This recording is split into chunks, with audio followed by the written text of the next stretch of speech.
ini mungkin pengalamanku di menghandle banyaknya consumer goods atau banyaknya mungkin brand-brand fashion ya.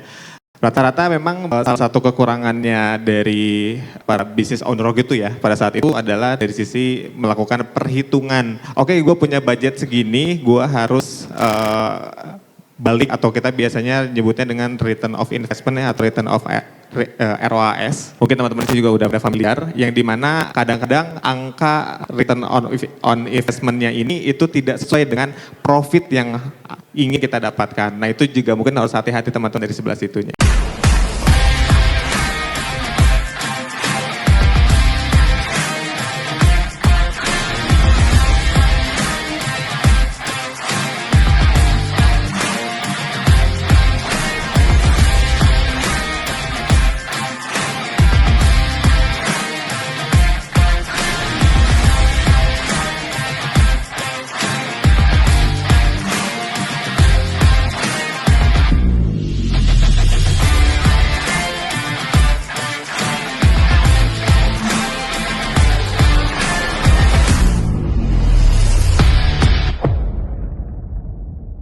Selamat sore semua teman-teman Jogja. Sore jam-jam berbahaya seperti ini ya. Oke, mungkin sedikit kenalan, nama aku Yuri Kobili, teman-teman manggil aku Coco. Kebetulan dari Startup Bandung, sebuah komunitas startup dari Bandung. Surprise ya namanya. Kita udah sekitaran 10 tahunan jadi lumayan banyak kisruh-kisruhnya gitu. Jadi datang ke Jogja semoga bisa belajar dari teman-teman komunitas yang ada di Jogja juga. Hari ini menyenangkan sekali kita ngebahas tentang scale up strategies for Yogyakarta's creative business. Jadi kayak ngomongin sesuatu yang Jogja banget kali ya gitu. Hari ini juga mungkin gak sendirian tentunya, karena saya tidak tahu apa-apa ini kalau misalnya saya suruh ngomong sendiri. Ada beberapa friendly faces, ada new faces juga gitu. Jadi mungkin boleh gak ya sekalian kenalan. Namanya siapa, terus abis itu,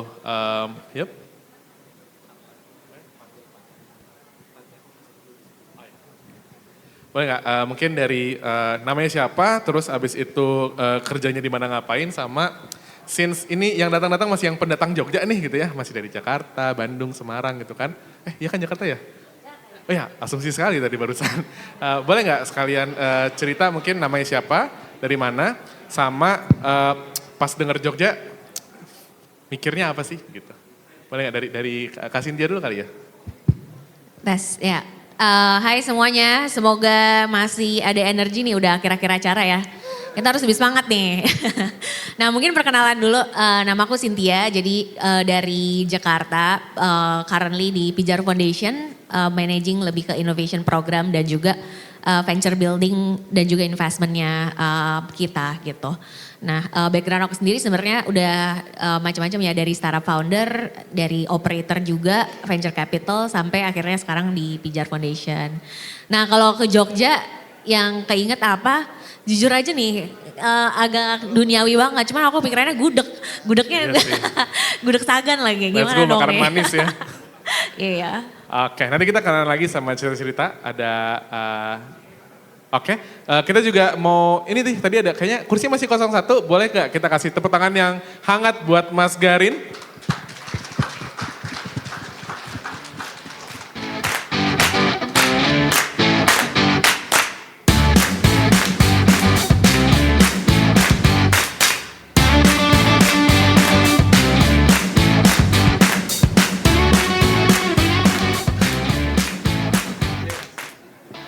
Oke.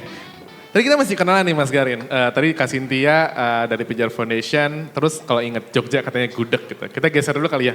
Nafas dulu biar Mas Garin ya. Atau sudah nafas? Oke kalau gitu. Mas Garin, boleh nggak kenalan namanya siapa, dari mana, ngapain, sama kalau kan Mas Garin memang di Jogja gitu ya.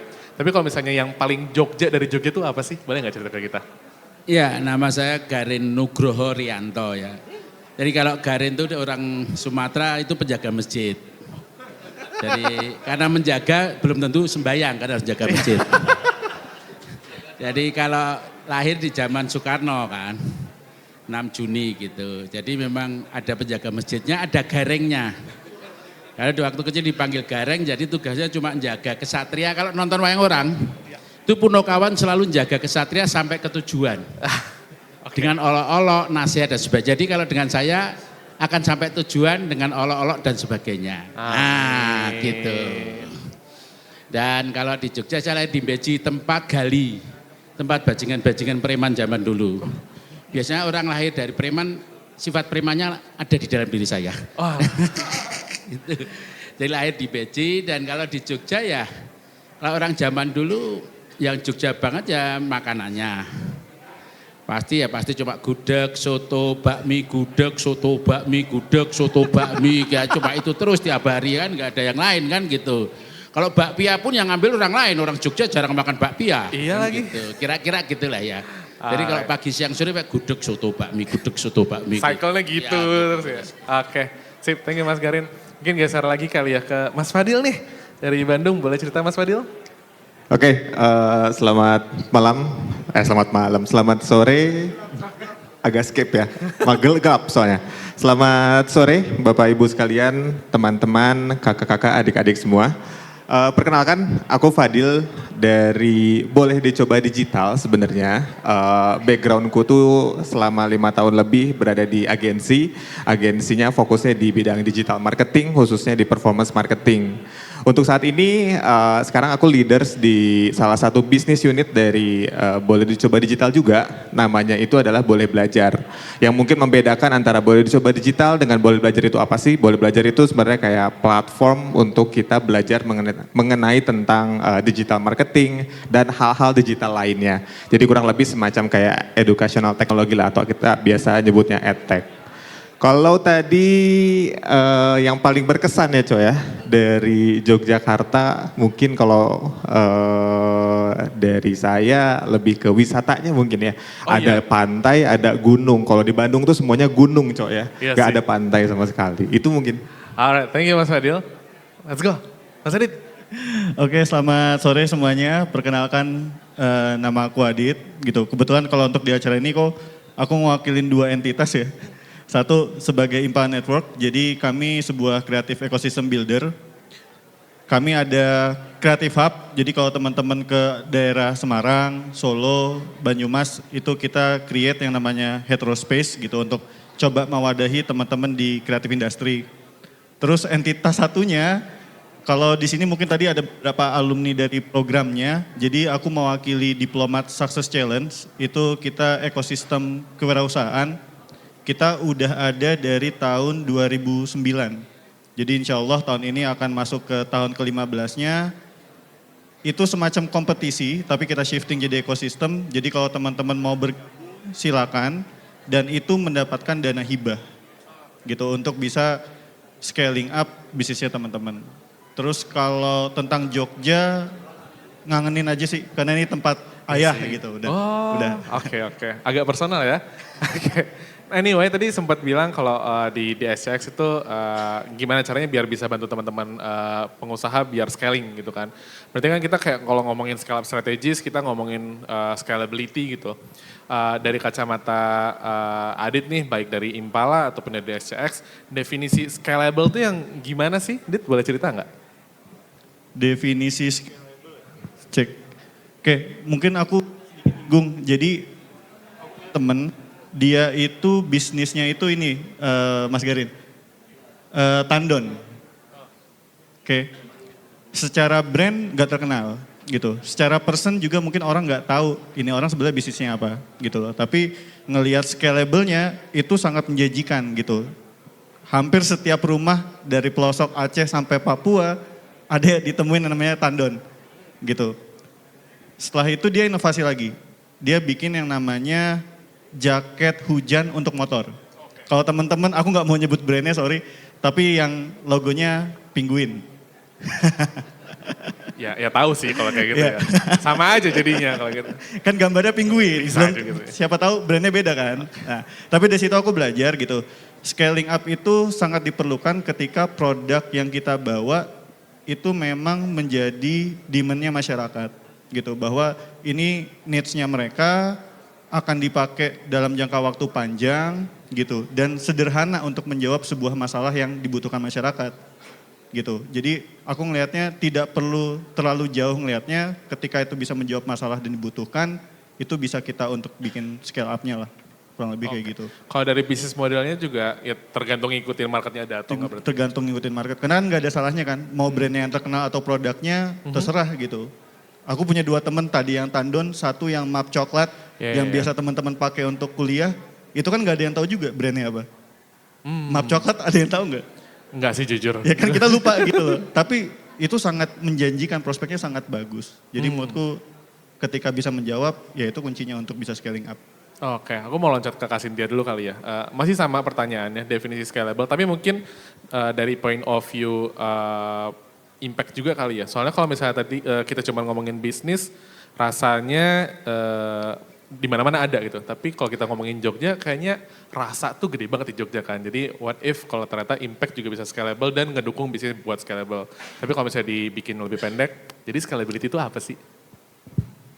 Ya, kalau menurut pengalaman aku sih kalau scalability itu ya definisinya beda-beda tergantung siapa yang menilai scalability itu. Karena usually scalability untuk angel investor, scalability untuk individual entrepreneur, dan scalability untuk venture capital sangat berbeda sekali gitu. Menurut aku sih scalable in general artinya adalah segala suatu bisnis yang bisa dikembangkan dari more than satu use case atau satu tempat. Misalnya kayak as simple as jualan kopi aja gitu kan. Sebenarnya jualan kopi itu bisa dilihat dari kacamata scalability venture capital dengan kacamata kayak angel investor bisa totally beda banget ya. Kalau angel investor ya yang penting intinya bisa di scale lebih dari satu tempat.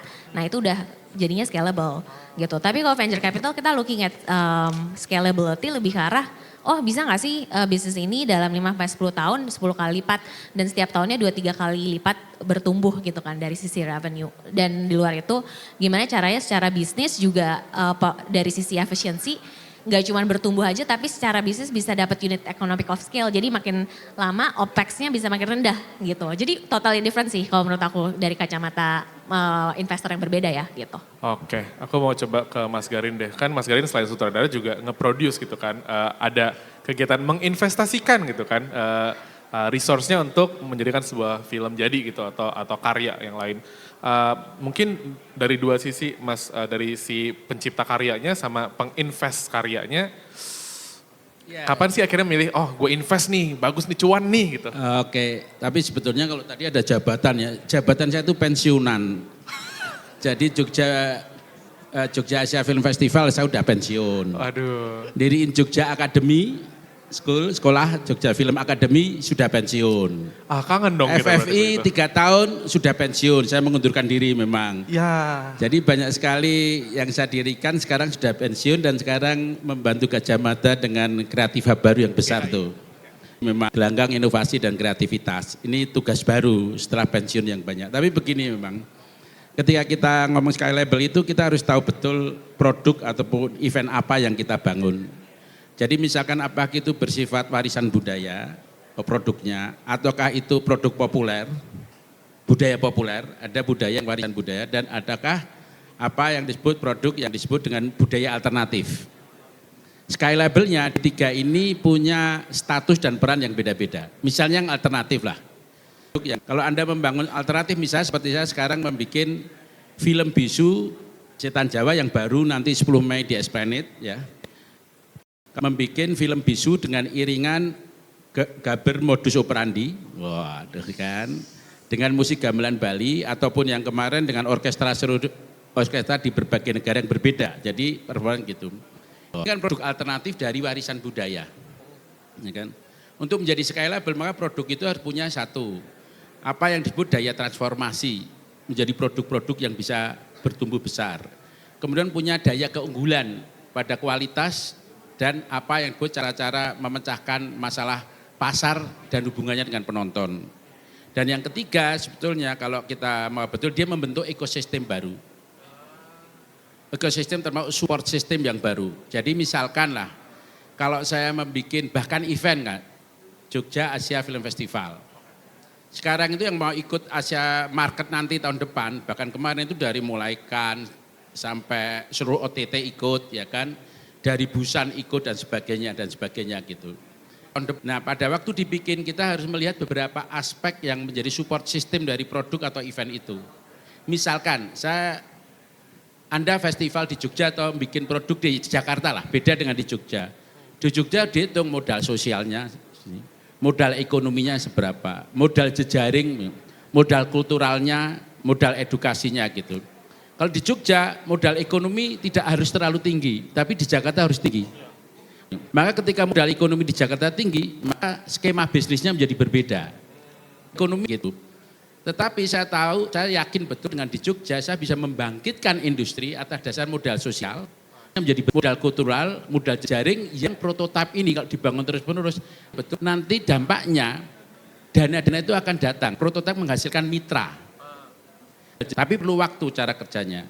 Kan gitu. Nah, makanya waktu Jogja Festival Jazz itu misalkan ada syarat datang, tidak boleh memutar film mahal karena orang Jogja nggak bisa niru. Harus film murah yang mahasiswa aku bisa tapi berkualitas. Jadi produknya itu murah tapi berkualitas dan profesional. Misalkan contohnya aku lalu dibangun atas dasar komunitas, 65 komunitas digabungkan jadi satu murah, maka pasarnya punya apa yang disebut dasar-dasar ekosistem dulu. Artinya kalau Anda bangun taman, itu Anda punya dasar ekosistem dulu. Nah, nanti setelah ekosistem taman ini jadi, Anda mau bergerak. Teknologi pertaniannya untuk jadi industri dan sebagainya, Anda boleh lakukan itu. Makanya kalau saya bikin misalkan lah, kayak Setan Jawa yang sekarang sudah di 7 negara ya, terakhir di Berlin, dan sebagian orkestra Berlin, itu diversifikasi. Itu juga terjadi seperti industri meskipun film alternatif. Saya di sana pameran tentang lukisan-lukisan mistis. Itu pameran tentang apa yang disebut dengan nilai-nilai mistis yang sekarang dikejar di zaman digital ini. Lukisan-lukisan, nah, karena itu ketika saya bikin misalnya opera Jawa, itu tidak hanya jadi film, nilai jadi teater 3, zaman jadi seni instalasi di Louis Vuitton di Paris, itu, ya, dan jadi produk-produk yang lain. Dan oleh karena itu ini era yang serba transformasi. Satu produk, satu ide, gagasannya bisa ditransformasi ke dalam berbagai bentuk. Nah, itulah yang disebut sky label karena dia mampu ada berbagai aspek yang menjadi ekosistem yang terus bertumbuh gitu kira-kira dalam berbagai bentuk. Oke. Oh, berarti kalau kita ngomongin scalability, spektrumnya tuh nggak cuma ngomongin monetary, Sistem tapi juga kayak apakah ada ekosistem baru atau apakah emang ada impact baru, ada kalau kita media baru di situ ya. Nah, aku penasaran tadi kalau misalnya sama-sama udah tahu, udah setuju nih, scalability ada ke masing-masing orang berbeda tapi something new there gitu. Nah, menuju scalability kan orang-orang biasanya kayak bakar gitu kan gitu. Nah, aku mau nanya ke Mas Fadil nih, dari kacamata agensinya dulu kali gitu. Apakah memang membakar uang untuk semua kegiatan marketing tuh akan 100% kembali akan ada jaminannya kayak bakar duit itu sukses men gitu. Apakah kayak gitu atau sebenarnya kayak nggak gitu-gitu amat gitu? Ada pandangan nggak? Oke. Karena mungkin juga karena teman-teman di sini banyaknya yang disebut dengan startup kali ya, startup founder. Yang mungkin 5 tahun atau 4 tahun ke belakang kita sering dengar banyaknya istilah growth at all cost. Mau kita boncos dan sebagainya, yang penting kita bertumbuh gitu ya. Padahal secara perhitungan tuh boncos. Sering dengar bahasa marketing itu boncos.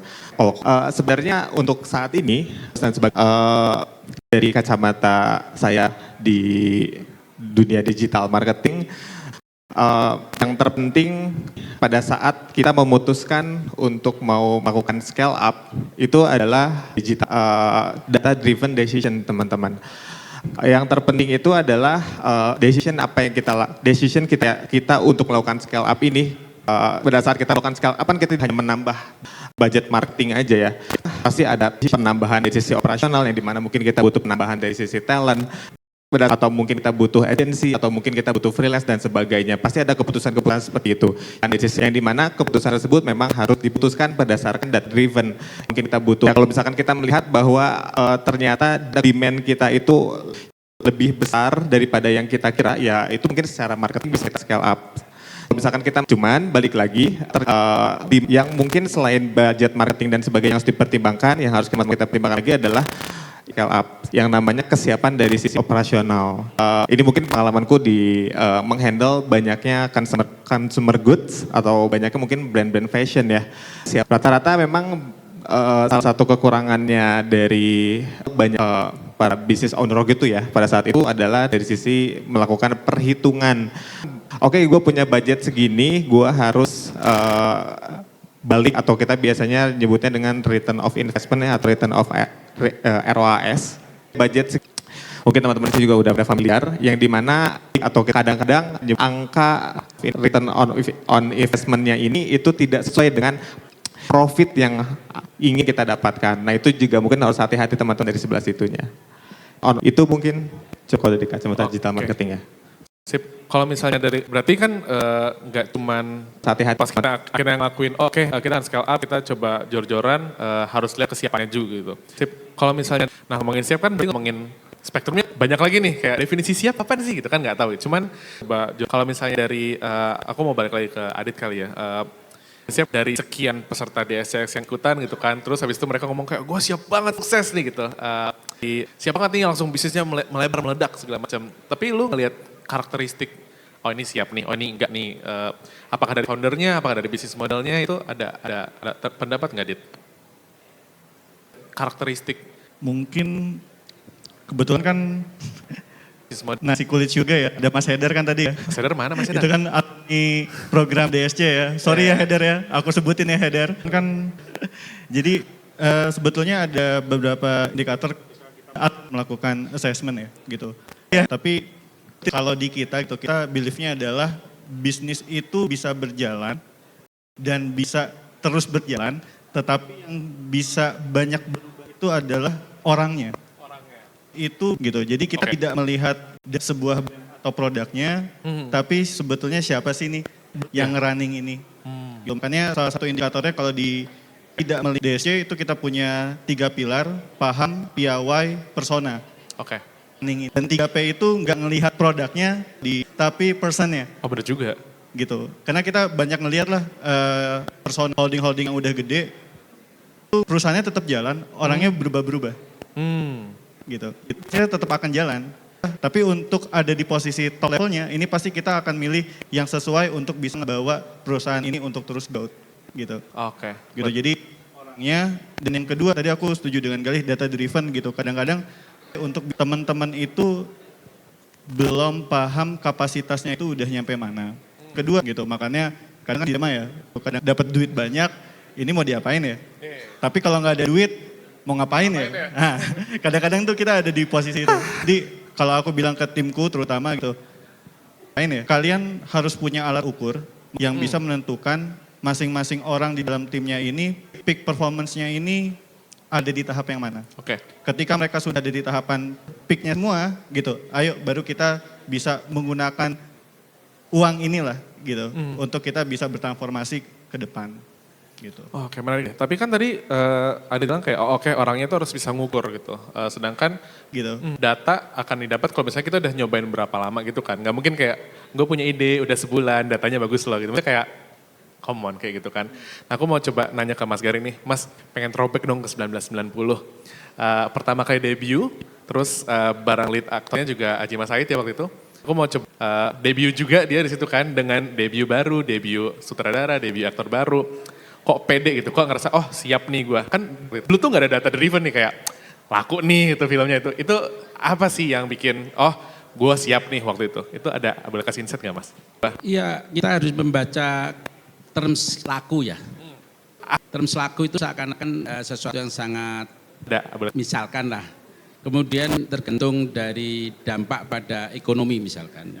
Terms laku, padahal laku itu mengandung banyak sekali yang tadi saya katakan. Di dalam kata laku itu mengandung dasar-dasar untuk dari jejaring. Modal-modal transformasi ke depan, modal ekonominya ya kan benar. Oleh karena itu ketika saya bikin Cinta Sepotong Roti kalau kalian lihat ya. Modal satu ada gaya iklan. Dua ada gaya cerita. Ya kan? Lalu ada gaya majalah. Ya, karena tokoh-tokohnya bekerja di majalah. Lalu ada gaya penyairan yang sekarang musim ada puisi-puisi gitu. Lalu karena begitu kita membangun sebuah produk kita harus tahu betul tadi sebagai suatu ekosistem itu akan membawa kita ke depan seperti apa. Nah makanya metodenya sering apa yang disebut tumpang sari kalau di dalam bahasa Jawa. Menanam padi, menanam kangkung, dan menanam ikan sehingga kita bisa panen yang makanya jangka pendek, jangka tengah, jangka atas. jauh. Ketika saya bikin Cinta Sepotong Roti, yang mengejar saya untuk bikin iklan banyak. Sehingga kita bisa, karena saya bergaya iklan di dalamnya. Yang mau bikin film cerita panjang juga banyak. Sepotong Roti kan gitu-gitu. Nah oleh karena itu setiap potensi yang akan kita letakkan di dalam produk kita itu ada hitungan-hitungan yang gitu-gitu. Cukup punya perspektif modal sosial, modal ekonomi, modal jaringan modal, kemungkinan-kemungkinan yang lain. Hitungan. Nah, begitu Cinta Sepotong Roti meledak, penonton penuh, saya iklan. Tapi ketika saya bikin film keduanya, pasar beda. Lain. Di internasional, potong Surat Bidadari. Strategi saya lain lagi. Saya iklan. Contohnya, kalau film kayak gini, kayak Anda mau bikin alpukat lah. Surat Bidadari. Kalau Anda makan alpukat di luar negeri, yang penting kualitas alpukatnya. Contohnya. Betul. Oke. Lalu kalau mau meletakkan stroberi aja mungkin 1 titik, ada garis kayak lukisan gitu. Kira-kira gitu. Sok canggih-canggih amat gitu kan. Betul. Coklatnya sedikit banget, jangan merusak rasa. Beri kualitas gitu. Kalau di Indonesia kayak apa? Kayak lukis alpukat, campur coklat, campur stroberi, toppingnya lebih banyak. Coklatnya. Oleh karena itu, seorang yang membuat produk apapun, dia memahami betul peta pasarnya. Toppingnya lebih banyak. Nah, kalau Anda lihat kemudian tahun 95 nih, dari tahun 90. Okay. Karya saya seperti apa? Anak Seribu Pulau di TV. Film dan sebagainya. Karena itu era televisi. 95. Jadi saya bikin produk yang memang harus hidup di ekosistem itu. Ada TV, ada film. Tapi lihat yang tahun sekarang. Saya bikin apa saja. Oppo saya bikin untuk sinema vertikal. Karena itu menjadi bagian generasi baru. Yes. Kemudian jadi supervisi untuk Garin Indonesia Kaya Jarum, payung fantasi yang hidup di YouTube. Dan generasi. Lalu saya juga bikin membantu untuk desain produksi di Netflix, hidup di OTT baru. Ya. Perfect Fit. Lalu saya bikin teater yang hidup di pasar teater. Bikin ekosistem baru ini dari mulai YouTube, Netflix, ini semua harus kita pahami sebelum kita skillnya tadi, kalau skalanya itu kita perluas, ekosistem kita tahu betul ruang-ruang pasar yang sedang tumbuh. Ini sudah bagaimana menghidupkannya gitu. Kalau JAV zaman dulu nggak ada kerjasama dengan OTT, sekarang JAV kerjasama dengan OTT semua tumbuh. Ya kan karena ekosistemnya bertumbuh baru. Yes. Tuh. Jadi begitu Anda tumbuh, setiap generasi, setiap periode akan menghadapi ekosistem baru. OTT semua kualitas produk untuk meninggikan, untuk menumbuhkan harus memahami suatu ekosistem baru yang ketika teknologi akan menghadapi dia membangun suatu ekosistem baru yang Anda harus pahami betul ikan tanya arahnya dan kemungkinan investasinya. Baru ya. Wah, menarik tadi Mas Garin bilang sebenarnya bukan tentang siap atau enggaknya justru ya. Kayak apakah emang kita kenal sama orang yang kita mau ajak ngobrol, mau ajak transaksi kayak gitu. Mau ke Mas Fadil nih. Since kita ngomongin mengerti market gitu kan. Kan kalau misalnya di advertising biasanya kayak atau misalnya kalau kita nanya ini produk buat siapa? Semuanya gitu kan kayak gak berhasil. Kan kita mesti bilang gitu kan. Nah, ada gak sih kayak secret sauce-nya atau tips and tricks-nya atau rule of thumb-nya? Tanya kayak resep semuanya. Untuk mengenal market tuh gimana sih? Apakah emang harus nujum? Ada gak sih? Atau bisa tes market? Atau pakai apa? Hitung-hitungan hari atau gimana? Ada gak sih hitungannya Mas Fadil? Oke, itu sebenarnya pertanyaannya jawabannya tergantung sama stage bisnisnya udah sampai mana. Hitung. Betul, namanya agensi pasti kayak gitu jawabnya ya, tergantung. Balik lagi, tapi tergantung bisnisnya sama produknya seperti apa atau servisnya seperti apa. Cuman mungkin balik lagi ke fondasi dari dalam membuat produk atau fondasi dari marketing yang dimana kita harus tahu persona dari market kita itu siapa. Mungkin juga semua pebisnis udah pada tahu lah yang namanya dari customer persona. Cuman mungkin yang memang jadi tantangannya adalah bagaimana cara mengimplementasikan customer persona ini menjadi sebuah strategi. Karena kita udah tahu produk kita A, market kita B misalkan. Personanya adalah A, dengan kita mau memberikan solusi produk B misalkan seperti itu. Nah, cuman memang yang jadi permasalahannya itu adalah bagaimana caranya menyampaikan dengan bahwa produk kita ini adalah solusi seperti itu untuk si persona A. Cuman memang itu mungkin yang masalah jadi teman-teman yang mungkin produk cobaan solusi di ranah marketing atau digital marketing kan. Rata-rata mungkin permasalahannya segitu. Nah mungkin salah satu hal yang memang perlu dilakukan adalah kita bikin dulu aja secara menerawang gitu coy ya. Mungkin 3-2 persona kira-kira produk atau service kita ini fit untuk marketnya siapa. Lalu pada saat itu kita coba testing dengan misalkan melakukan interview sederhana. Tapi pastikan pada saat di interview tersebut kita tahu pain point atau keresahan yang dialami dari calon market kita atau persona tersebut itu apa. Sehingga ya nanti kita penetrasi dari channelnya pun tepat, konten yang kita berikannya pun tepat, pain point yang kita mau kasih ke yang mau kita highlightnya pun tepat. Jadi ya semuanya cocok, insya Allah beli. Oke. Sip, tadi kita udah ngomongin definisinya, terus kita udah tahu kita harus kenal market, cara-cara itu udah di spill gitu ya sama Mas Fadil. Gue pengen ke Mbak Cynthia nih, tentang Lestari gitu. Nanti mungkin bisa cerita juga ya sepatah Lestari itu apa. Tapi yang karena di sini banyak startup, banyak banget otak-otak pintar, inisiatif, inovasi, semua teknologi gitu kan gitu. Nah, apakah teknologi ini memang menjamin kita akan scalable? Atau emang harus ada teknologinya gitu? Itu menjamin atau enggak sih? Dan di Lestari itu gimana point of view-nya? Ya, jawabannya sih definitely nggak harus pakai teknologi ya, jujur aja. Karena biasanya kebanyakan orang, saya mau jadi startup, saya harus punya aplikasi. Padahal biasanya malah kita lihat tuh, pengguna aplikasinya berapa sering sih? Apakah ini malah jadi waste of investment buat aplikasi? Ataukah memang sebenarnya aplikasi dibutuhkan gitu? Karena sebenarnya dari sisi teknologi kan banyak hal yang bisa digunakan ya, as simple as free platform seperti social media itu juga udah jadi channel untuk sebenarnya a way untuk people meleverage teknologi tanpa investing dan memiliki your own asset di teknologi gitu sebenarnya. Nah kalau dari sisi kacamata scalability sebenarnya menurut Lestari dan pengalaman kita kan sebenarnya juga di Lestari banyak running program-program inovasi baik buat yang kreatif ekonomi dan juga banyak teknologi startup juga ya sebenarnya. Nah sebenarnya key-nya itu malah kita lihat bukan di teknologi tapi tadi seperti yang Bang Karim bilang ya, memahami apa sih yang dibutuhkan pasar. Tapi kalau bahasa startupnya biasanya problem market fit ya gitu bahasa startup gaulnya ya, bahasa gaulnya bahasa teknologinya lah ya Pak. Problem market fit, nah itu perlu tahu banget, taunya gimana mungkin sedikit echoing juga mungkin yang tadi Mas Fadil bilang itu ya, sebenarnya perlu paham secara data, tapi selain itu juga sometimes gak bisa cuma dengerin dari apa yang customer bilang. Kemarin tadi aku baru baca banget nih tentang Facebook, tentang problem market fit. Dia bilang ketika si foundernya si Mark itu nanya, kan tadinya awalnya buat platformnya Harvard doang kan ya, social medianya. Ini pengguna-pengguna Harvard ini, mereka bilang, saya nggak mau kalau ini di expand ke other university karena saya mau eksklusif. Itu udah clear banget dari customer feedbacknya, ngomongin data itu semua di situ, bilang, jadi nggak boleh expand gitu. Nah tapi yang dilakukan sama si foundernya ini, dia tuh malah ngeliat dari sisi actionnya ataupun perbuatan si customernya. Setelah dia coba expand, ternyata customernya malah stick. Jadi sebenarnya nggak semata-mata harus ngeliat data aja, tapi gimana caranya kamu bisa engage in a meaningful way dengan customer. Dan mungkin sometimes caranya kalau dulu aku kerja di B2B commerce ya benar terjun ke pasar gitu, ngelihat apa sih yang customer pikirkan ketika dia mau coba beli barang kalian gitu, apa sih yang mereka tanyakan. Jadi lebih kayak observing ke behaviornya juga gitu, dari sisi memahami problem market fit-nya itu. Wah ini aku ada pertanyaan kayak klise banget, cuman nggak tahu deh. Jadi kan scalable itu kayak banyak yang kita rubah gitu kan, pivot, terus habis itu gimana cara nge-serve market. Tapi tadi pas dia bilang jangan sampai lu cuma denger itu doang gitu.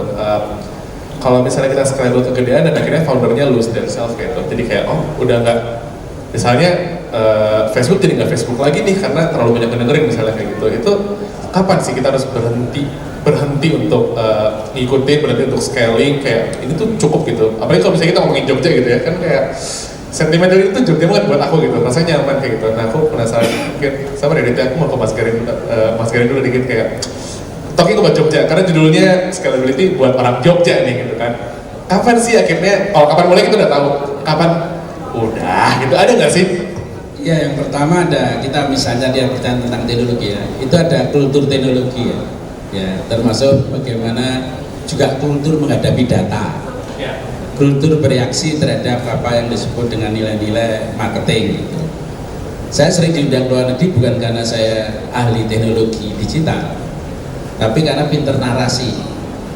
Karena dalam hidup itu yang paling penting itu narasinya. Manusia itu hanya homo simbolikum dan narasi bercerita. Ya.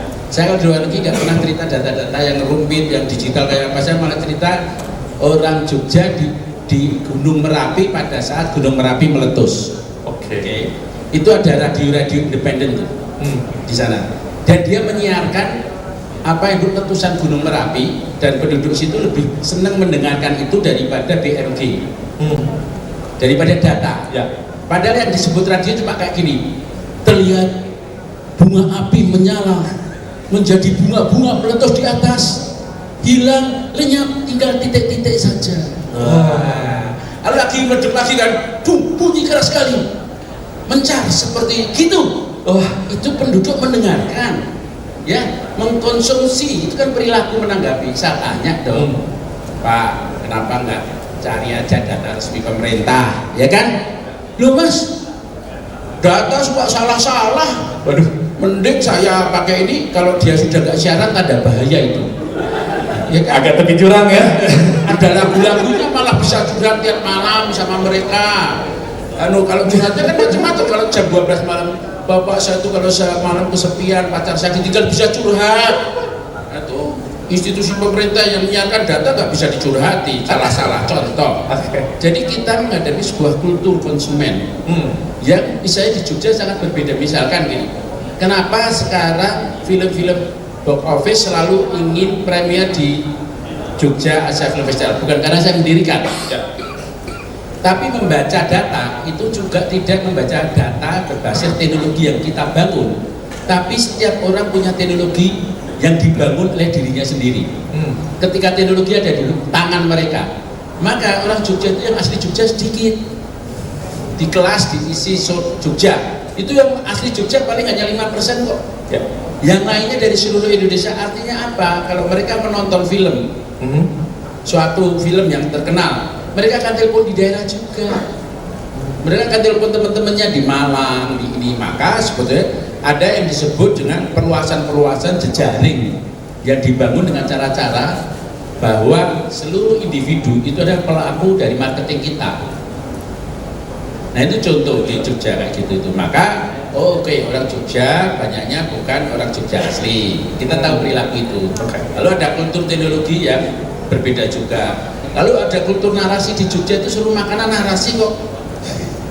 Wah hebat itu, bakminya saya dibentak-bentak Mas. Wah, kalau dibentak-bentak ya kan ada gitu kan. Saya itu mau antri mau dibilang, ya udah kalau nggak mau antri pulang aja. Ya kalau rumus modern marketing ya nggak masuk akal itu. Karena apa? Yang disebut marketing itu tergantung narasi, termasuk karakter penjual. Ada yang penjual merebut terus malah disukai.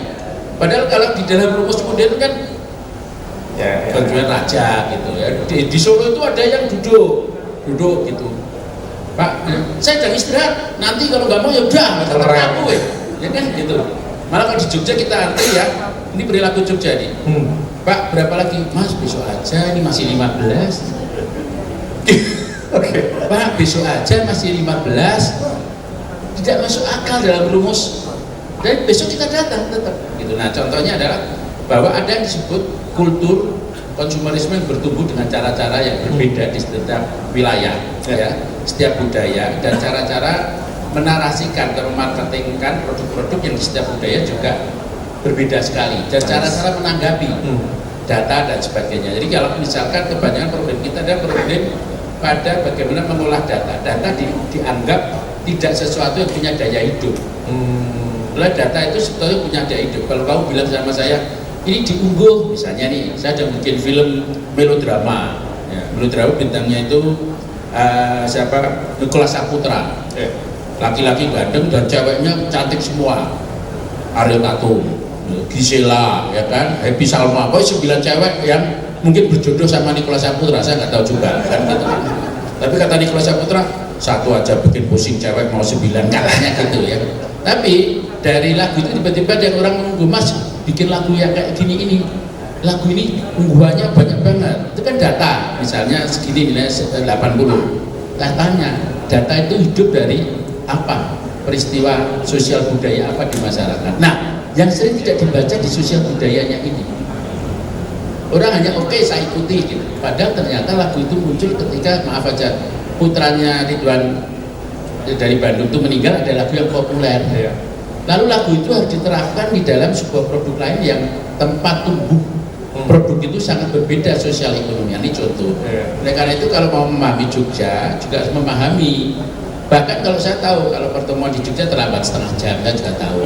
Kan gitu kan. Lalu ada kalimat gini, kalau rapat ya rapat internasional. Kumpul, sebentar mas beli lauk dulu.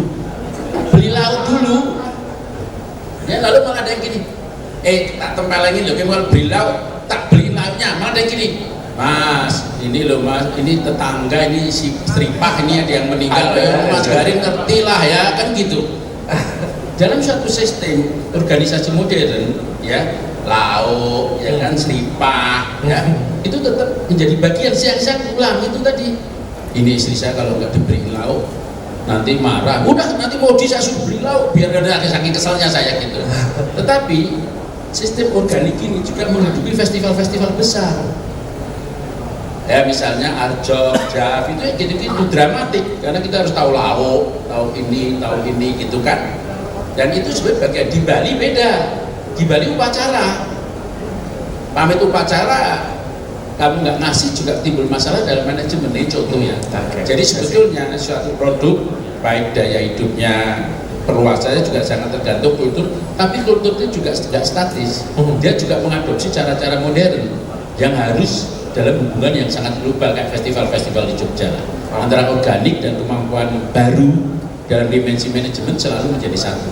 Oke, pindah ke Adit deh. Tadi kita lihat kulturnya Jogja itu menantang-menantang dikit gitu ya buat kita yang di kota-kota luar gitu misalnya. Cuman pas kita ngomongin di SCX, ternyata salah satu pemenangnya juga orang Jogja gitu kan. Gitu. Nah di SCX sendiri ngelihat entrepreneur yang atau misalnya businessman yang woman yang datang dari Jogja itu yang punya specialty kayak ini Jogja banget nih, canggih nih pasti gitu. Kayak kok bisa ada orang Jogja yang menang di SCX, itu boleh cerita nggak sih? Gitu. Tadi aku mau mengiyakan apa yang diceritakan sama Mas Garin nih. Jadi kebetulan aku orang Jakarta juga mas, gitu, dan bikin bisnis teman-teman itu di Semarang dan Solo. Culture shocknya luar biasa gitu. Tadi cerita soal jam karet gitu, kita akhirnya terbiasa gitu. Janjian jam 3, tadi ceritanya benar-benar valid ketika mas tetanggaku ada yang nikahan tak bantu dulu. Lebih ya nih kerjaannya kok ditinggal gitu. Itu satu. Terus yang kedua di Bali bahkan membuat sebuah event gitu. Itu ternyata indikator nomor satunya itu bukan tempat teman-teman, tapi ibadah gitu. Jumlah ibadahnya itu dalam satu minggu mungkin bisa 30-an tuh ada gitu. Jadi kita harus cermat terkait dengan itu. Jadi setelah memahami ada dua faktor, ini gak hanya di Jogja juga ya, tapi di kota-kota lain. Satu tadi tentang culture, yang kedua tentang teknologi. Tahu dulu step pertamanya, baru memahami gitu. Jadi kita tahu teknologi apa sih yang teman-teman ini di kota tersebut misalkan mereka gunakan gitu, dan akhirnya kita coba memahami sejauh mana mereka menggunakan teknologi tersebut gitu. Itu dari sisi teknologi. Sisi culture-nya atau budayanya, kira-kira norma-norma apa sih yang bisa kita coba implementasi dari bisnis kita di daerah tersebut gitu. Contoh gitu, teman-temanku yang di Bali tiba-tiba mau buat, dia waktu itu sharing, di Semarang udah ada warung babi belum? Oke. Ya sebagai bukan pemakan babi, aku belum, ya gue nggak bisa jawab nih, gue masa harus searching dulu gitu. Ya masa harus makan dulu gitu.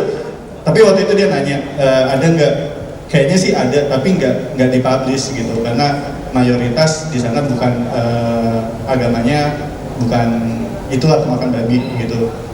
Nah dari situ aku belajar satu, sebetulnya penetrasi bisnis ketika tidak melihat aspek sosial culture, itu feedbacknya mungkin akan negatif gitu. Jadi perlu yang namanya belajar. Nah ketika aku melihat teman-teman di Jogja gitu, beruntungnya karena keluarga aku juga tinggal dan besar di Jogja gitu, dari keluarga besar.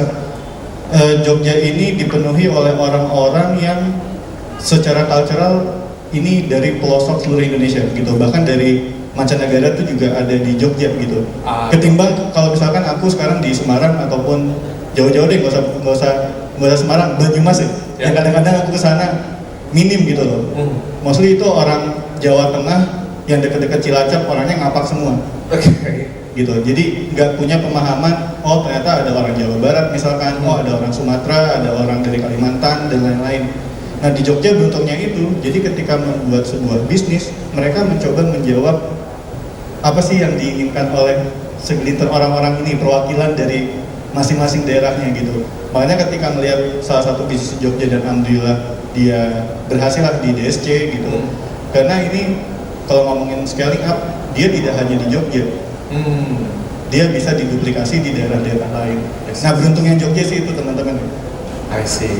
Ini jadi menarik deh. Jadi pas kita ngomongin scalability, ternyata masalah hidup kita tidak selesai di scale up, tapi setelah scale up tuh kayak culture dan segala macam. Nah aku mau coba ke Fadil nih sebagai dari kacamata Bobble mungkin ya, ngurusin talent dan segala macam dan marketing talent, data gitu. Pas kita scale up kan kayak tadi di sesi 1 sempat cerita gitu, pas lu scale up, pas lu di-invest, tiba-tiba duit banyak, tiba-tiba pekerjaan bertambah gitu kan, gitu. Bukan tiba-tiba kita jadi lebih santai gitu. Nah, ngadapin tim yang tiba-tiba jadi lebih besar, culture corporate mungkin ganti, atau justru mempersiapkan tim untuk punya pace yang lebih cepat kayak gitu, itu tantangannya gimana? Apakah ada challenge yang harus kita perhatiin? Ini bakal kejadian, lu siap-siap kayak gitu. Ada one or two thoughts tentang tim yang juga tiba-tiba scale up. Oke, mungkin cerita sedikit kali ya. Di tahun 2020 pada saat awal-awal pandemi, sebenarnya waktu itu kita dari sisi agensi agak sedikit worry karena memang paling banyak klien-klien kita itu adalah ya SME dan consumer goods yang memang pasti terimbas langsung dengan pandemi. Tapi alhamdulillahnya di tahun tersebut pun ternyata kita jadi salah satu bisnis mungkinnya bisa dibilang mendapatkan hal positif, imbas positif gitu. Enggak, sebenarnya gitu coba.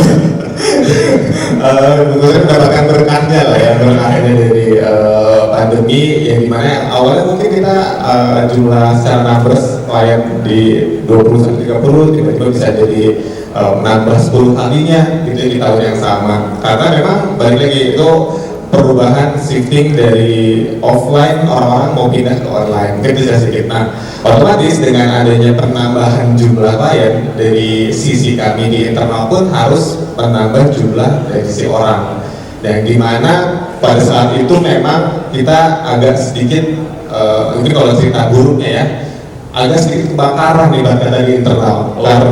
Karena balik lagi, waktu itu mencari talent yang memang fit untuk bisa kita langsung gas gitu ya, untuk bisa kerjain kerjaan kita, itu masih agak sulit pada saat tahun 2020. Tapi pada saat pembelajaran yang kita ambil tahun 2020 ke tahun 2021 adalah kita lupa membuat yang namanya tadi dari culture ya, fondasi dari culture perusahaan kita itu seperti apa sih, sehingga pada saat salah satu hal yang terpenting pada saat ada talent baru atau misalkan ada kita nge-hire orang baru, dia tahu juga fit juga, gak hanya fit dengan kerjaan yang kita kasih ke dia, tapi dia fit juga dengan culture yang kita buat di dalam perusahaan tersebut. Karena banyak kita mengalami kita dapat talent yang bagus banget, yang pintar banget, tapi gak fit secara culture cuma seminggu udah keluar lagi. Yaitu mungkin balik lagi hal-hal itu sebenarnya tadi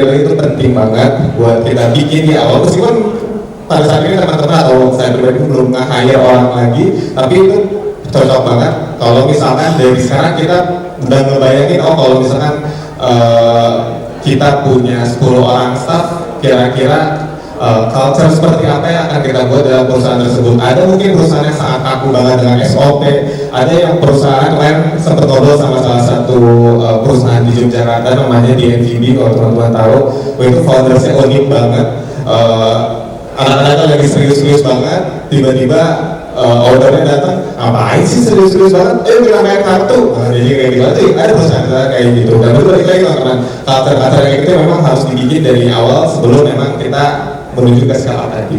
Itu mungkin coba. Oke, itu tadi kalau problem internal gitu ya. Mungkin ada juga problem eksternal nih. Mungkin dari Pijat juga mungkin sering lihat ya. Company teman-teman startup tiba-tiba gede, tiba-tiba jadi berusaha sama eksternal yang higher level, terus punya GoVerl ya tiba-tiba, terus itu kolaborasi sama perusahaan yang juga jauh lebih besar sekali daripada sebelum dia scale up gitu. Dan itu ada pattern-pattern yang harus diperhatiin nggak Cynthia? Iya, kalau ngomongin eksternal dan scalability, definitely key stakeholder-nya pasti government ya, regulator gitu. Pada saatnya kalian mungkin bisnisnya masih kecil, pasti under the radar, tapi ketika udah besar, disitulah Diperhatiin. iya, diperhatiin. Pajaknya. Pajaknya, and also mungkin kalau bisnis model kalian ada bisnis model innovation yang baru, nah itu bisa jadi trigger point buat pemerintah sebenarnya untuk establish new regulasi gitu. Jadi mungkin kayak case-nya kayak fintech, kayak mungkin yang seperti like Kelly itu juga kan semuanya tertrigger ketika mereka udah besar ya. Sebelumnya mereka masih ada the radar, so government definitely penting ya untuk bisa di maintain hubungannya dan juga untuk keep up dengan perkembangan regulasi gitu. Terus mungkin yang kedua, kalau dari sisi biasanya aku lihat kalau dari sisi apa ya startup yang berdiri awalnya mungkin seperti kota Yogyakarta gitu, usually udah ada kompetitor besar yang dari Jakarta ataupun internasional. Nah itu mungkin perlu dipetakan juga di mana sih sebenarnya positioning kalian yang mau kalian tag gitu sehingga unik, ataukah memang strateginya kalian mau nge-tag ke target segmen yang sama sehingga nanti potensialnya bisa ada opportunity buat diakuisisi gitu. Nah itu ya terserah juga, tapi yang perlu aware sebenarnya dari sisi kacamata competitor landscape nggak cuma internasional, tapi pun nggak cuma nasional tapi juga internasional gitu kalau dari Pijar. Oke, itu tadi culture, eksternal, internal. Nah aku berasa nih, waktu kita mulai berkembang jadi lebih besar itu kan kita kadang-kadang jadi kayak oke, new market udah, tapi new opportunity mungkin mau kita ambil. Sedangkan pas kita menggendut, teman kita menggendut kayak, kok jadi saya nih? Nah, kapan kita collab, kapan kita compete, nah itu aku penasaran tersiap ya, Adit kali ya. Jadi, lu sering lihat case itu kan berarti kan? Kayak tiba-tiba agensi jadi gede, yang tadinya partneran nih, Sakon, tiba-tiba jadi kayak saingan gitu. Dia ada atau kali mungkin bisa cerita gitu kan, atau dari startup lainnya. Itu tuh gimana cara, apakah memang itu inevitable? Lu harus siap berdarah-darah yang tadi teman jadi kompetitor atau kayak ada cara menghindarinya, harus cara menghindari atau that's the fun, ada thoughts ya gitu. Oke, mungkin abis ini kita juga bisa collab ya. Aku banyak cerita sama Koko lah, pahit manisnya di industri ini ya. Jadi kalau dari aku gitu melihatnya, sebetulnya sebagai sebuah bisnis gitu, kita bisa lihat dulu peluangnya ini kita mau tumbuh ke atas atau ke samping gitu. Kita punya opsi dua itu lah, mau dijalanin paralel silakan. Nah, ketika aku tahu ternyata kita punya opsi dua itu, aku memilih untuk keduanya. Kenapa? Mungkin kalau misalkan kita gerakin bisnis kita ke arah vertikal untuk bertumbuhnya, secara kompetitor itu akan tambah banyak. Tapi kalau secara horizontal, kolaboratornya yang semakin banyak.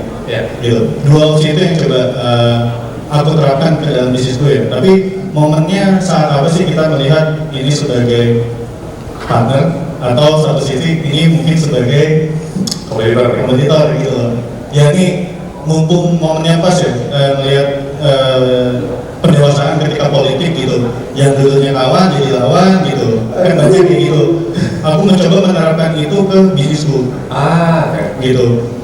Sorry aku nggak mau nyebut brandnya gitu. Ada dua brand sigaret gitu, yang satu A, yang satu B gitu. Dua-duanya di level bawah itu mereka berantem mulut kan. Ngerti lah orang-orang brand gimana saling sebagainya gitu. Gue nggak mau tempat tuh ada kayak gini-gini, warnanya tuh harusnya brand gue gitu. Nah kita nyoba sebagai translatornya. Ini kayaknya mereka butuh penghubung deh. Kenapa sih lo harus keras-kerasan gitu loh? Sebenarnya bisa aja kok collab gitu. Nah kita ngeliat, oke, mungkin di momen ini kita nggak bisa mengajak mereka sebagai kolaborator, kita masih as partner gitu. Tapi satu sisi ketika kita tahu bisnis mereka ini value-nya sama, coba kita hubungkan gitu, akhirnya collab lah gitu. Nah siapa tahu misalkan sama Boleh Digital gitu, kita punya kreatif hub-nya, teman-teman punya platformnya, ya udah kan marketnya sama nih. Abisnya ada project manager yang mau meeting. Nah tapi kita lihat maksudnya potensinya dari kira-kira value-nya sama. Tadi aku sepakat dari Mas Garin, ketika bisa menarasikannya gitu, pasti bisa menghasilkan sesuatu yang positif gitu. Cuma tahu aja sih bedanya kapan menjadi partner, kapan bedanya menjadi kompetitor. Nah, ini langsung saya ke Mas Fadil nih. Kan kadang-kadang kalau lagi collab, rahasia perusahaan bocor, kayak oh ini ada community partner, habis itu bypass, gitu kan sering terjadi setelah kita semakin besar, problem itu gitu kan jadinya. Nah, Cashback ya Mas? kayak cashback, government, government ada adanya gitu kan. Maksudnya kalau di agency sendiri itu kerasa nggak sih atau gimana? Sebenarnya hal-hal yang kayak gini, kalau misalkan dari pengalaman saya pribadi di BDD gitu ya, balik lagi tadi ke culture lah gitu teman. Culture apa yang dibentuk sama leaders yang ada di sana aja pertama. Mungkin kalau misalkan balik ke pertanyaan contoh yang sebelumnya, mungkin kalau misalkan ngobrolin soal boleh dicoba digital, kita bertumbuhnya mungkin agak menggendut coy ya. Kita punya banyak banget bisnis unit di bawah dari boleh coba digital. Kayak salah satunya adalah boleh belajar, yang dimana mungkin secara bisnis beda banget gitu ya sama boleh coba digital. Kita semacam edutech, kalau BDD itu agensi secara bisnis model udah sangat berbeda banget, tapi secara treatment hampir sama. Treatment yang dilakukan baik secara SOP dan sebagainya. Kenapa? Karena ya balik lagi, pasti ketika memang bisnis kita tumbuhnya melebar ke samping tadi ya, itu pasti kita menggunakan resource yang sama. Belum tentu ketika ada opportunity baru lalu kita bikin bisnis unit baru, itu kita punya modal untuk langsung meng-hire orang baru, menambah aset baru di sana dan sebagainya. Tapi pasti kita menggunakan resource yang baru dulu ketika memang produknya itu produknya itu fit dengan market, baru kita menambah aset dan sebagainya. Nah, balik lagi mungkin yang paling penting di sini adalah bagaimana caranya menjaga konflik antar antar stakeholder yang ada di sana. Kalau misalkan kami menjaganya adalah dengan cara ya sudah ketika memang ini mungkin boleh dilakukan boleh enggak ketika memang melakukan keperluan seperti ini. Kalau misalkan kami katanya ya sudah ketika memang project kita ada project A sebenarnya secara service bisa dilakukan oleh bisnis unit B dan bisnis unit C, tapi yang mungkin dilirik sama si projectnya itu bisnis unit C, ya udah kita sebagai bisnis unit B, ya udah kita support apa, lo butuh apa dan sebagainya. Mungkin standar seperti itu yang kita lakukan selama ini di tempat kita.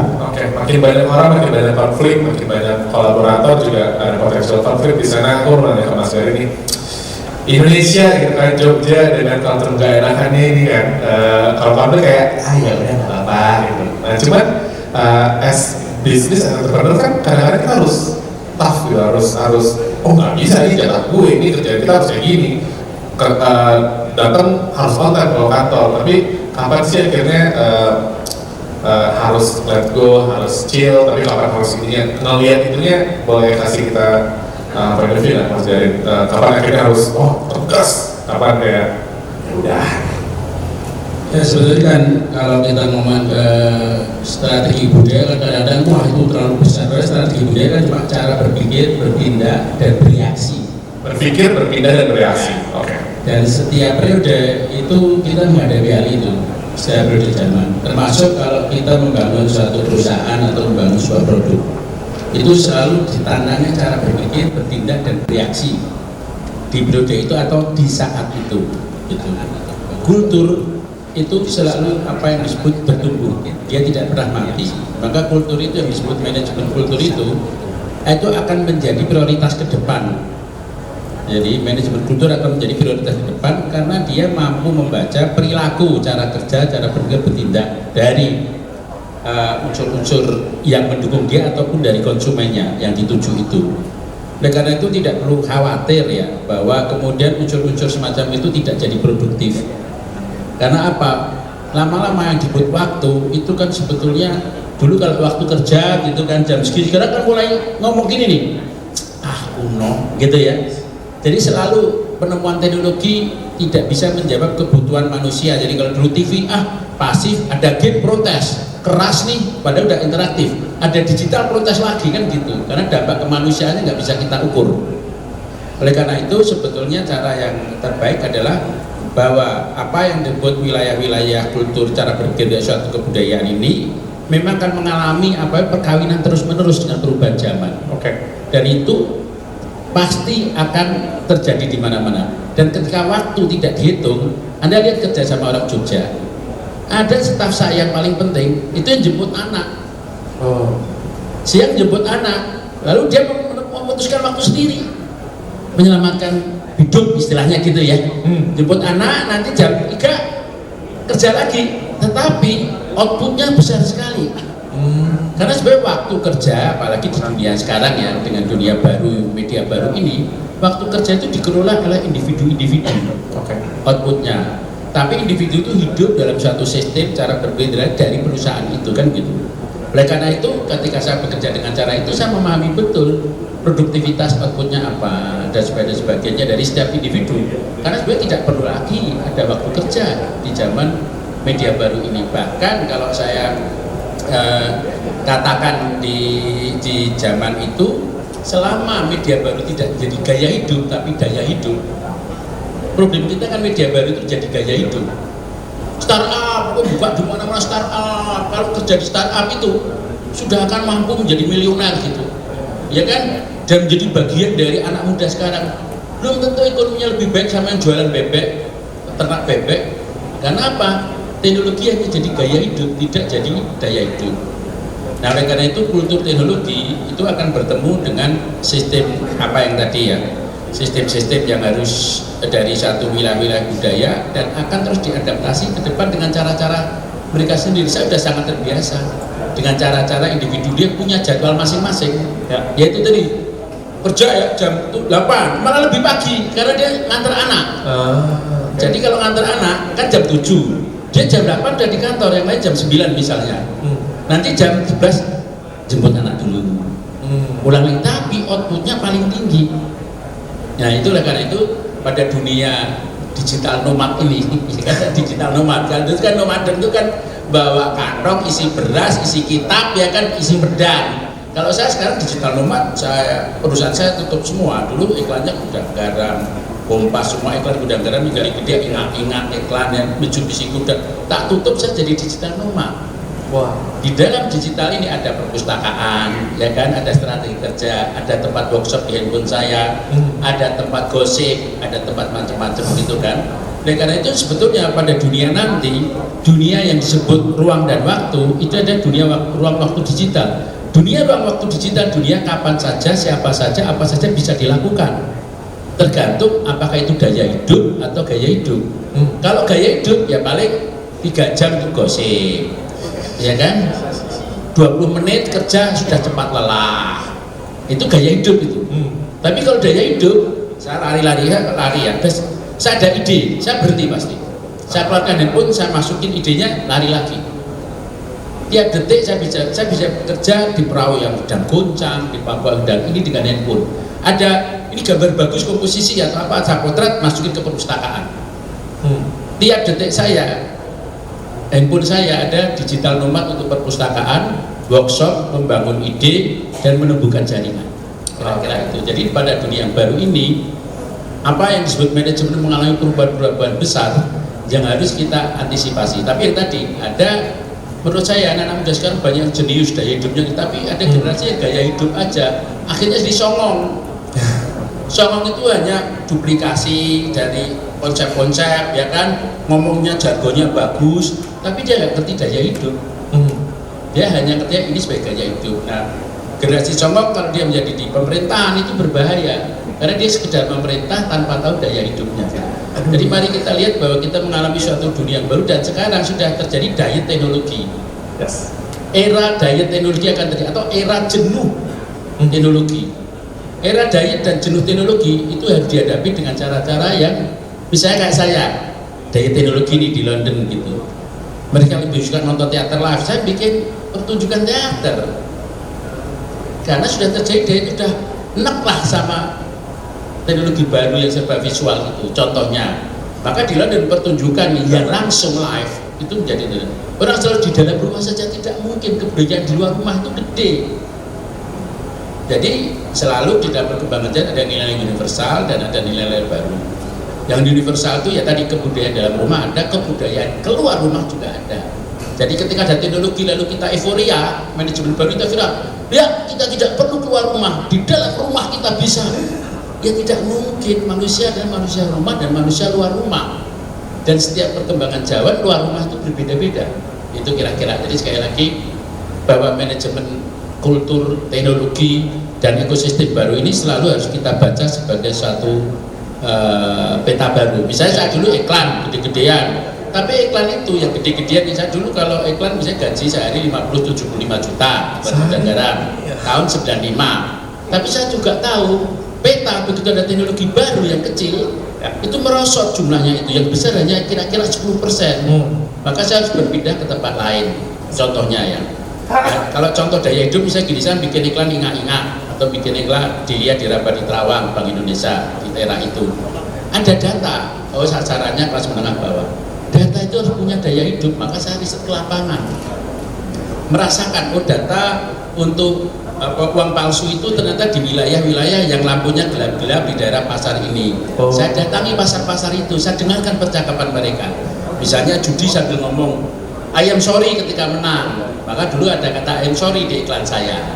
Oleh karena itu apa data, dia juga harus dilakukan riset sebagai daya hidup di masyarakat. Kalau enggak, nanti kita hanya manusia dek.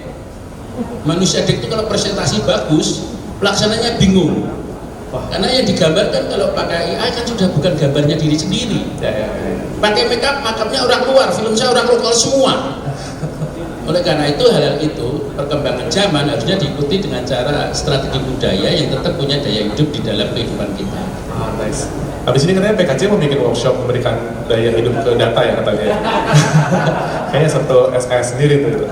Anyway, tadi sempat ngomongin yang menarik tadi pas Mas Gary cerita selain daya hidup on how ada timnya yang akhirnya nge-adjust kanan kiri, jemput anak, terus lebih pagi dan segala macam, tapi tetap ternyata output dan outcome-nya bagus gitu. Nah aku penasaran pengen dong di-spill dari Pijar, kan timnya nggak sebanyak itu ya, timnya nggak sebanyak itu, programnya banyak banget, satu orang megang berapa program gitu. Nah itu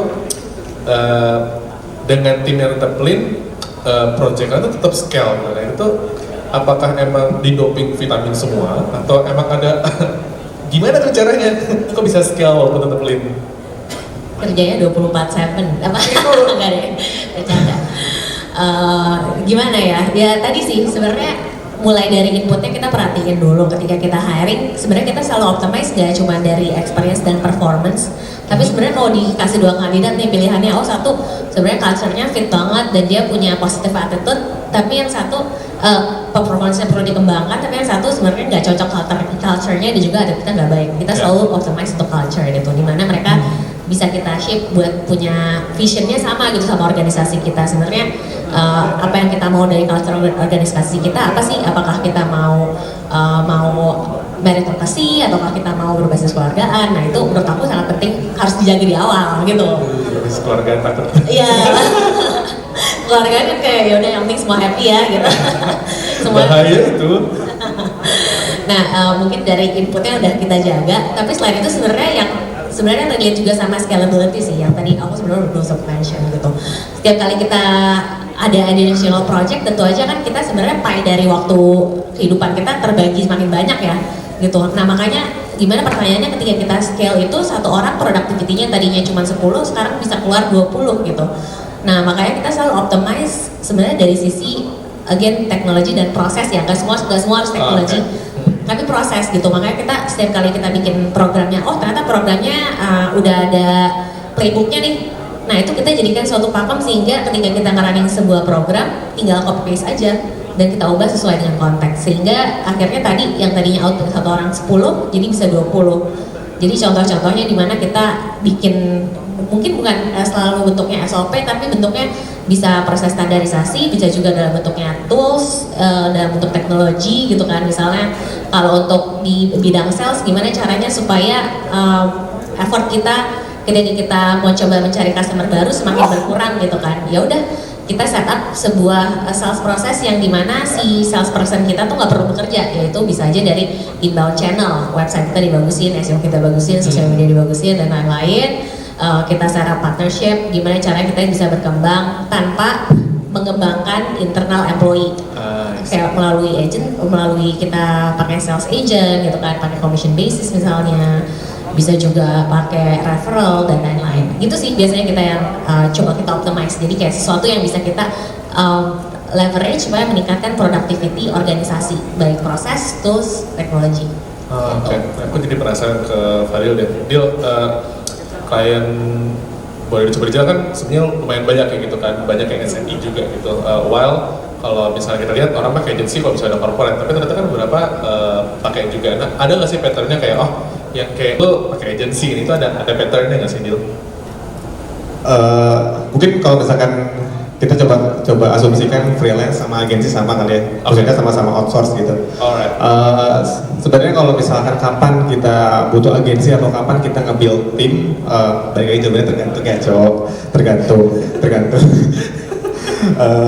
Jadi teman-teman biasanya kalau misalkan dari case-case yang pernah aku alami itu banyak kan memang kebutuhan klien akan agensi atau kebutuhan klien akan outsource atau freelance itu biasanya memang karena yang pertama dia sulit untuk mencari talent yang mungkin secara level knowledge, secara expert itu bisa se-expert agensi gitu. Karena balik lagi ya, kenapa kita bisa sebut agensi expert? Mereka penuh dengan banyak case study, jadi sehingga ketika dia datang klien baru, meskipun produknya belum dia pernah pegang atau servisnya belum pernah dia pegang, ini bukan jualan ya, by the way. Pernah Berarti ada commissionnya kan ya? ada kalau ya. Kalau misalnya produk atau servisnya nggak pernah dia pegang, tapi dia punya case tadi mungkin yang mirip-mirip, jadi bisa diimplementasikan di perusahaan teman-teman atau perusahaan klien kita. Kapan dibutuhkan? Biasanya kalau misalkan CEO atau foundersnya atau ownernya itu mulai terganggu BAU-nya, dari business as usual-nya yang harusnya di level strategis, tapi kok masih ngotak-atik ads, tapi kok masih bikin konten, tapi kok masih mikirin ya copywriting dan sebagainya. Mungkin ketika memang hal-hal yang kayak gitu mengganggu kita di level strategis, mungkin itu saatnya teman-teman ya bisa hiring.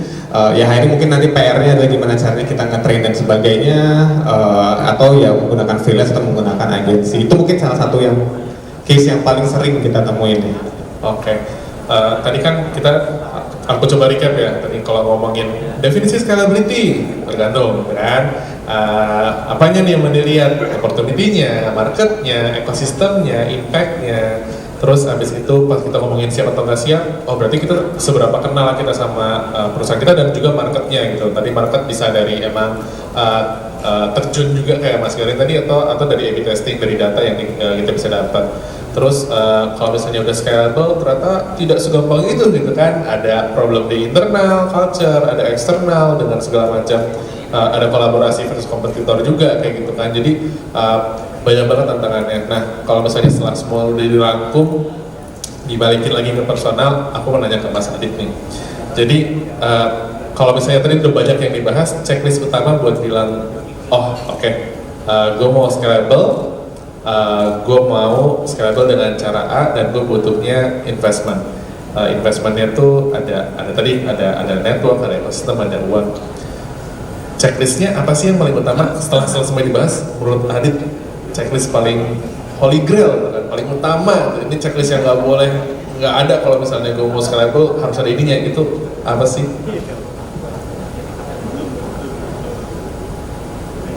Sampai mati loh pertanyaan. Pertanyaan lu berat kok.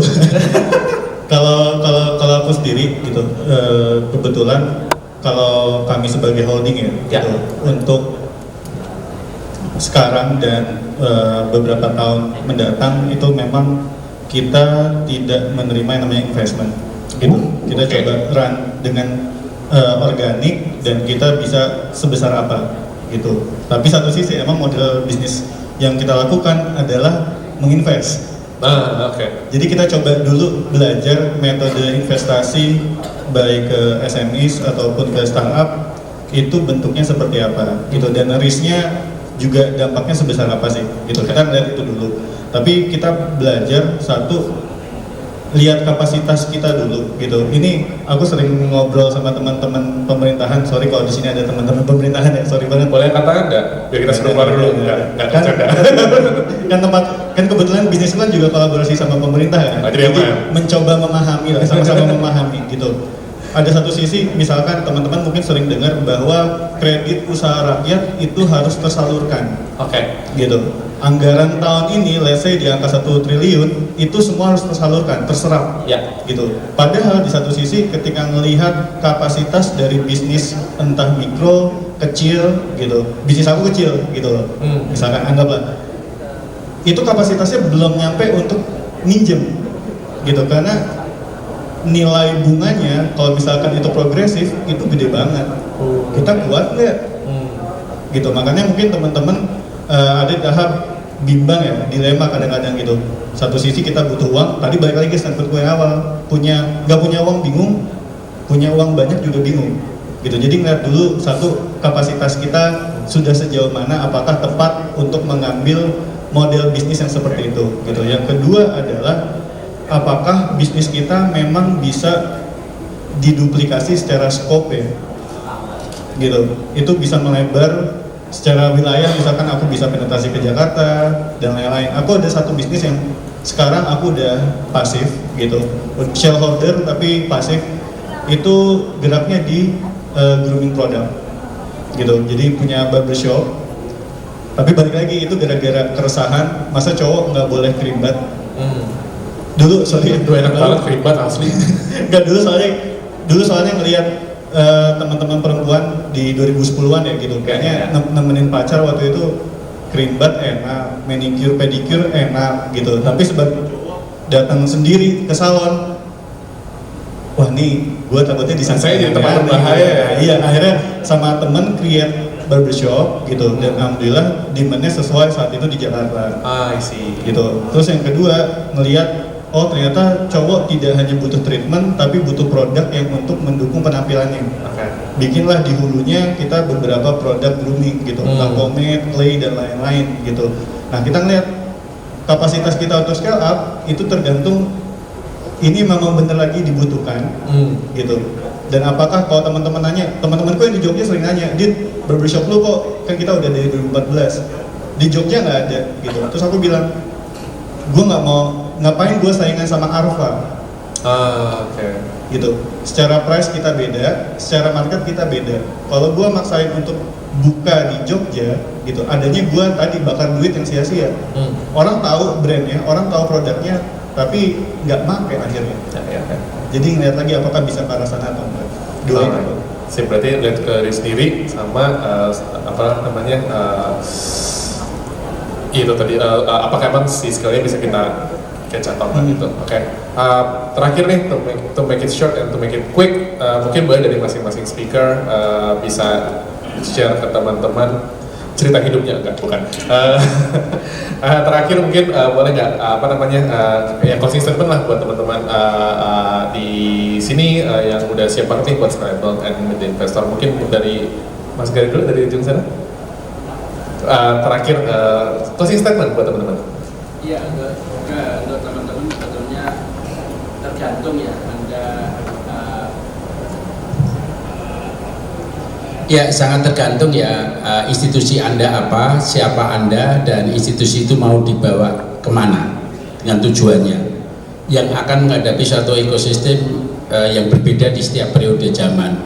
Dan karena itu kalau saya misalkan, saya suka mengambil risiko untuk pasar baru, produk baru, dan itu pasti sulit dengan kalau diuraikan sulit sekali. Tapi contohnya yang terakhir misalnya saya bikin Samsara film bisu gitu, saya cuma anak saya membuat Gadis Kretek misalkan, putri saya yang pertama, pasar gede banget ya kan. Lalu produsernya datang ke saya, Mas Gary yuk bikin lagi karya. Aku bilang kalau bikin kayak Gadis Kretek kayak anak saya atau produk layangan putus semua sudah banyak yang bisa, untuk apa saya mengulangi yang bisa kayak gitu ya. Maka tolong kamu bisa nggak sekarang bikin suatu peta baru, sponsor yang membuat peta baru sponsor, yaitu antara panggung, film, dan beberapa aspek dikumpulkan jadi satu, dan film saya akan menjadi panggung, film, dan sebagainya. Karena saya bilang sama dia, kalau kamu punya peta-peta baru, cara memproduksi, cara distribusi, cara mitra, cara mengembangkan masyarakat, maka kamu punya kebun yang begitu banyak yang kamu dalam jangka hidupmu itu akan bisa melalui itu dengan berbagai cara, metode, dan strategi gitu. Dan karena itu pada setiap murid saya waktu generasi Riri, Hanung, sampai sekarang ini Iva dan sebagainya, saya selalu bilang peta pada pasar, peta pada distribusi, peta pada mitra, peta pada masyarakat itu begitu kaya, dan kita bisa menumbuhkan berbasis kapasitas kita, karakter kita, dan tujuan hidup kita, serta positioning kita pada saat kita menumbuhkan. Makasih. Alright, Mbak Cynthia? Oke, tukeran lagi. Ya mungkin aku quick aja lah. Jadi kalau untuk scalability sebenarnya kalau secret formula aku ada dua aja ya. Jadi yang pertama product market fit kita harus tahu pasti dan tahu persisnya yang mengalami permasalahan ini di mana gitu dan seberapa besar. Karena dari situ itu yang menentukan sebenarnya pasar mana yang bisa kalian penetrasi dan bisa kalian scale gitu ya produk kalian ke pasar tersebut. Terus yang checklist kedua sebenarnya kalau dari aku mungkin gimana caranya ketika build the company itu setup infrastrukturnya yang memang untuk scale gitu. Nah yang aku bilang infrastructure apa ya tadi ya, gimana ketika kita cari revenue baru ya kita bikin dimana productivity-nya itu bisa meningkat tanpa kita harus menumbuhkan aset kita. Aset artinya ya employee, ya aset dari secara capex-nya juga dan lain-lain. Nah ya caranya ya dengan variabel-variabel revenue tambahan, baik dari customer referral, dari tadi ya kayak beberapa aspek-aspek yang di luar dari organisasi kalian gitu. Selain itu juga memang perlu gimana caranya terus optimisasi dari sisi proses di perusahaan. Oh harus selalu coba di-identify nih, oh yang mana sih yang bisa actually di-otomasi, yang mana yang bisa di-outsource, yang mana yang harus bisa di-eliminate, yang mana harus di-continue dan di-keep sebagai internal uniqueness dari company-nya. Sebenarnya dua itu aja sih. Thank you, Mas Cynthia. Fadil? Oke, kalau untuk checklist yang pertama sih mungkin ya pastikan produk atau service kita itu sudah melalui tahap atau sudah di tahap mungkin yang sudah disebut sama teman-teman sebelumnya adalah product market fit. Ya mungkin buat teman-teman kapan tahu produk kita itu sudah product market fit atau belum, itu ada banyak matriksnya. Kalau kita bahas ini panjang mungkin teman-teman bisa cari dan itu mudah banget mengukurnya, teman-teman nggak seribet itu. Pastikan sudah sampai tahap sana. Terus yang keduanya adalah ya mungkin yang bisa kadang-kadang kita kelewatan adalah momentum, teman-teman. Momentum ini bisa dalam artian momentum yang kita ciptakan sendiri atau momentum yang memang tercipta sendiri gitu ya. Ya kayak misalkan yang cerita saya tadi, boleh dicoba digital mendapatkan momentum pada saat pandemi, yang dimana momentum ini kita sambut dengan internal tim kita yang memang sudah siap untuk menyambut momentum tersebut. Itu mungkin jadi tiga hal yang kurang lebih product market fit, ada momentum entah diciptakan atau kita menyambut momentum tersebut, sama yang ketiganya adalah internal tim ya siap untuk menyambut momentum tersebut. Terakhir, Mas Adit. Dari aku dua juga, ini kayaknya dua-dua semua ya. Value-nya satu, enggak ada kaitannya sumpah. Yang pertama itu value. Jadi value kenapa menurut aku penting? Value itu kita terjemahkan dalam sebuah narasi yang kita coba berikan secara internal dan eksternal gitu. Jadi aku selalu ngebayangin kita semua di sini pebisnis, kita meninggalkan bisnis itu sebagai si yang bisa sampai nanti ke depannya itu diingat oleh orang gitu. Jadi penting kita membuat value yang secara internal mereka tahu, secara eksternal mereka juga tahu gitu. Yang kedua adalah adaptasi gitu. Kadang-kadang banyak dari teman-teman, bahkan aku pun secara internal gitu, ada pasti tim yang nggak mau beradaptasi gitu, masih ngeliat kok banyak orang yang tadi balik lagi ya, tahu itu cukup gitu, tapi memahami itu lebih baik gitu. Masa di era yang sekarang udah serba digital gitu, tapi untuk tahu cara ngeklik di Zoom untuk nge-mute aja tapi dia nggak mau tahu gitu. Nah itu aku selalu bilang ke teman-teman coba memahami itu, kita adaptasi biar apa? Kita biar terus bisa belajar dan bertumbuh. Oke, teman-teman boleh kasih tangan buat Cynthia Rizaki, Mas Garin Nugroho, Fadil Agianda, dan Muhammad Freddy John.